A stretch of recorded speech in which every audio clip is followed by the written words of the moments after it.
seat, a bite to eat, and settle right in. For hugs, snuggles, stories, and more, and so many sweet things in store.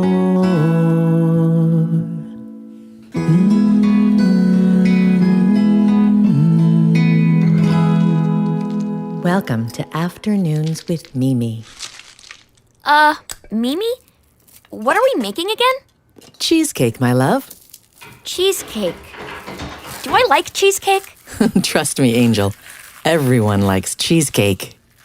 Even Aunt Ruthie? Especially Aunt Ruthie. Okay. And what am I doing again?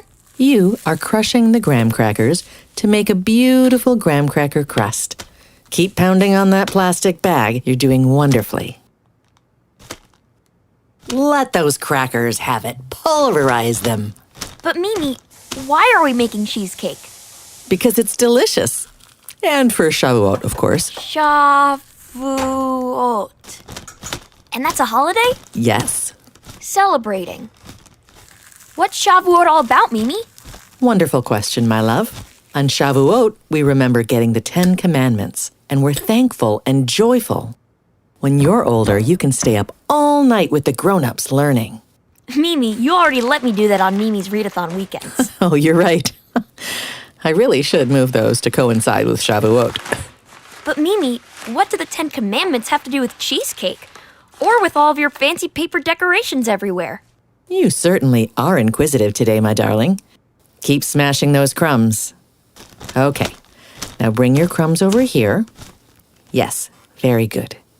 Now, while you pour your bag of crumblies into this pan, I'll see if I can answer more of your questions. What was the first one again? Why is cheesecake delicious? I can't believe you even have to ask. No, Mimi. What does cheesecake have to do with the 10 Commandments? Ah, yes. Well, my grandfather, who I called Zadie, told me that in the way, way back times, Shavuot was to celebrate the harvest so we could have dairy products. Now, my other grandfather, who we just called Papa Fred, told me that I should eat as much cheese and blintzes as I can on Shavuot. He thought the tradition came from being in the land of milk and honey. Tanti Judith always insisted it was because of her namesake, but I never did get the full story there. So there's lots of reasons. In short, yes. And it's something people have just always done? A tradition. It's a tradition, meaning something we pass from family to family. Now that's another thing I learned from Papa Fred, a Hebrew phrase, l'dor v'dor. It's a mitzvah, passing knowledge from generation to generation. Like we're doing making this cheesecake? Mimi, do you have any good stories about traditions or this doors and doors thing? L'dor v'dor? I think I do have a story. We can put these ingredients to the side for now. Come snuggle up, and I'll tell you a little something.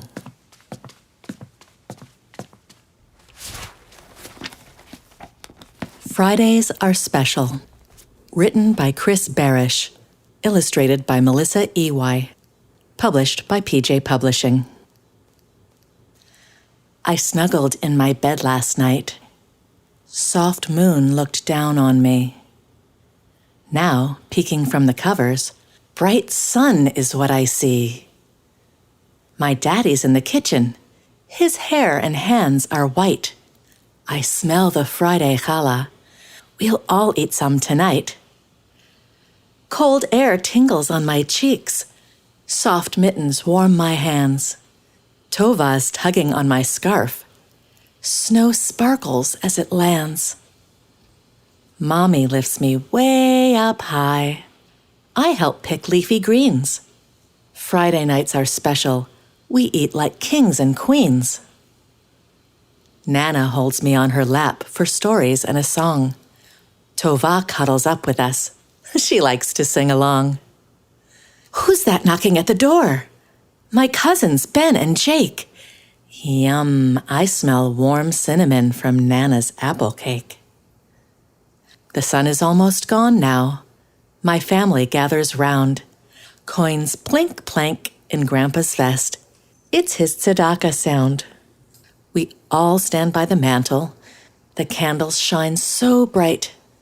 I peek between my fingers. It's such a pretty sight.